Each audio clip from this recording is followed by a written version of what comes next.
عليكم ورحمة الله وبركاته نحمده ونصلي على رسوله الكريم أما بعد فأعوذ بالله من الشيطان الرجيم بسم الله الرحمن الرحيم রাসেল নামে এক ভাই প্রশ্ন করেছেন, শহীদ কারা? ইদানিং অনেকের মৃত্যুর পর তাদেরকে শহীদ বলে আখ্যা দেয়া হয়। ব্যাপারটি কতটুকু সঠিক বলবেন কি? প্রিয় ভাই, রাসেলের উত্তরে আমরা বলতে চাই যে এই পৃথিবীতে আল্লাহর দ্বীনকে বাস্তবায়ন করতে যে অথবা বিজয়ী করতে যে কাফেরদের বিরুদ্ধে সশস্ত্র সংগ্রামে যে মুমিন ব্যক্তি নিহত হয় তাকে শহীদ বলে। আমি আবারও বলছি, আল্লাহর জমিনে আল্লাহর দ্বীনকে বিজয়ী করতে যে কাফেরদের বিরুদ্ধে সশস্ত্র সংগ্রামে যে মুমিন ব্যক্তি নিহত হয় তাকে শহীদ বলা হয়। সহিহ বুখারীর বর্ণনায় এসছে যে সাহাবারা আল্লাহ রাসূল সাল্লাল্লাহু আলাইহি সাল্লামকে জিজ্ঞেস করেছিলেন যে, হে আল্লাহ রাসূল, কারা আল্লাহর রাস্তায় জিহাদ করছে এটা আমরা কিভাবে বুঝবো? তার উত্তরে আল্লাহর হাবিব সাল্লাল্লাহু আলাইহি ওয়াসাল্লাম বলেছিলেন, মান কাতালা লিতাকুনা কালিমাতুল্লাহি হিয়াল উলিয়া ফাহুয়া ফি সাবিলিল্লাহ। যে ব্যক্তি আল্লাহর দ্বীনকে, আল্লাহর বিধানকে কিংবা আল্লাহর আইনকে বাস্তবায়নের জন্য, আল্লাহর দ্বীনকে বিজয়ের জন্য যে সংগ্রাম করে যাচ্ছে সেই আল্লাহর রাস্তায় আছে। আর সে আল্লাহর রাস্তায় থাকা অবস্থায় যদি কেউ মৃত্যুবরণ করে বা নিহত হয় তাকে ইসলাম শহীদ বলে ঘোষণা করেছে।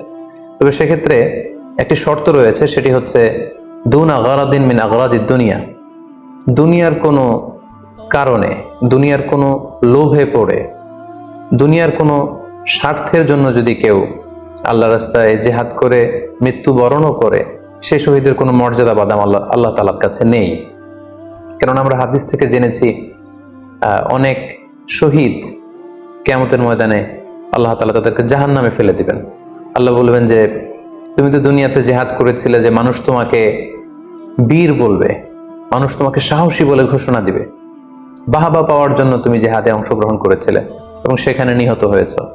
তো তুমি নিহত হওয়ার পরে মানুষ তো তোমাকে বীর বলেছে, বাহাবা দিয়েছে, সাবাস বলেছে, যে কারণে তুমি এই জিহাদে অংশগ্রহণ করেছো সেটা দুনিয়াতেই তুমি পেয়েছো। তো আমার কাছে তুমি কি চাও? আমার কাছে তোমার জন্য কিছু নেই। Go to the hell fire, জাহান্নামে যাও। তাকে আল্লাহ তাআলা উপর করে জাহান্নামে নিক্ষেপ করবেন। তো এজন্য শর্ত হচ্ছে যে দুনিয়ার কোনো স্বার্থে নয়, শুধুমাত্র কেবলমাত্র আল্লাহর দ্বীনকে আল্লাহর জমিনে বিজয়ী করার জন্য যদি কেউ সশস্ত্র সংগ্রামে নিহত হয় তাদেরকে শহীদ বলা হয়। এখন প্রশ্ন হচ্ছে, যারা কাফেরদের বিরুদ্ধে জিহাদ করতে যে যুদ্ধে নিহত হলো তারা শহীদ, তারা ছাড়া কি আর কেউ শহীদ হতে পারবে না? এই প্রসঙ্গে আমরা বলবো যে বেসিকলি ইসলামী শরিয়াতে শহীদ দুই ধরনের। ইবনু হাজার আল আসকালানি উনিও শাহাদাতের প্রকারভেদ করতে যেয়ে বলেছেন যে শহীদ দুই প্রকার। একটা হচ্ছে শাহিদুদ দুনিয়া ওয়াল আখিরা, যেটা আমরা বলেছি যারা আল্লাহর রাস্তায় নিহত হয়েছে তারা। আরেকটা হচ্ছে শাহিদুল আখিরা, যারা দুনিয়াতে আল্লাহর রাস্তায় নিহত হয়নি কিন্তু পরকালে তারা শাহাদাতের মর্যাদা লাভে ধন্য হবে। প্রথম প্রকার হচ্ছে শাহিদুদ দুনিয়া ওয়াল আখিরা, যেটাকে আমরা বলি শাহাদাতে হাকিকি, মানে প্রকৃত শহীদ। এরাই হচ্ছে মূলত শহীদ। এদেরকে আল্লাহ তাআলা মৃত বলতে নিষেধ করেছেন। আল্লাহ তাআলা বলেছেন, ওয়ালা তাকুলু লিমান ইউকতালু ফি সাবিলিল্লাহি আমওয়াত বাল আহইয়া ওয়ালাকিন লা তাশউরুন। যারা আল্লাহর রাস্তায় জীবন দিয়ে নিহত হয়েছে তাদেরকে তোমরা মৃত বলো না, বরং তারা জীবিত। অন্য এক আয়াতে এসেছে, বাল আহিয়াউন ইনদা রাব্বিহিম ইউরযাকুন। তারা জীবিত এবং আল্লাহর কাছে তারা রিজিক প্রাপ্ত, আল্লাহ তাআলার পক্ষ থেকে তারা রিজিক প্রাপ্ত।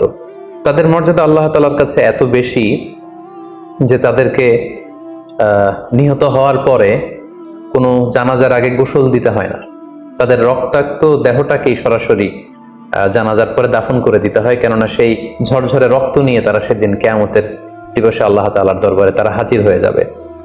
এবং আমরা যদি কোরআনের দিকে তাকাই, কোরআন আমাদেরকে জানিয়েছে, আনা আমাল্লাহু আলাইহিম মিনান নাবিয়িন ওয়াস সিদ্দিকিন ওয়াশ শুহাদাই ওয়াস সালিহিন। মানে সবচেয়ে শ্রেষ্ঠ তাবাকা বা দারাজা হচ্ছে নবীদের দারাজা, নবীদের পরে হচ্ছে সিদ্দিকিনদের দারাজা, এবং সিদ্দিকিনদের পরেই যাদের মর্যাদা আল্লাহ তাআলার কাছে সবচাইতে বেশি তারা হচ্ছে শুহাদা। এজন্য প্রতিটি মুমিনের জীবনের আকাঙ্ক্ষা বা তামান্না থাকা উচিত তারা যেন শাহাদাতের মৃত্যু আল্লাহ তাআলার কাছে কামনা করে। এবং আমরা যদি সাহাবাদের জীবনের দিকে তাকাই তাহলে দেখবো ওনারা সবসময় আল্লাহ তাআলার কাছে শাহাদাতের মৃত্যু কামনা করতেন। সাইয়েদনা ওমরে ফারুক রাদিয়াল্লাহু তাআলা আনহু আল্লাহ তাআলার কাছে সবসময় শাহাদাতের মৃত্যু চাইতেন। সহিহ বুখারীর বর্ণনায় এসছে, ওমরে ফারুক রাদিয়াল্লাহু তাআলা আনহু দোয়া করতেন আর বলতেন, আল্লাহুম্মা রযুকনি শাহাদাতান ফি সাবিলিক ওয়াজআল মাউতি ফি বালাদি রাসূলিক।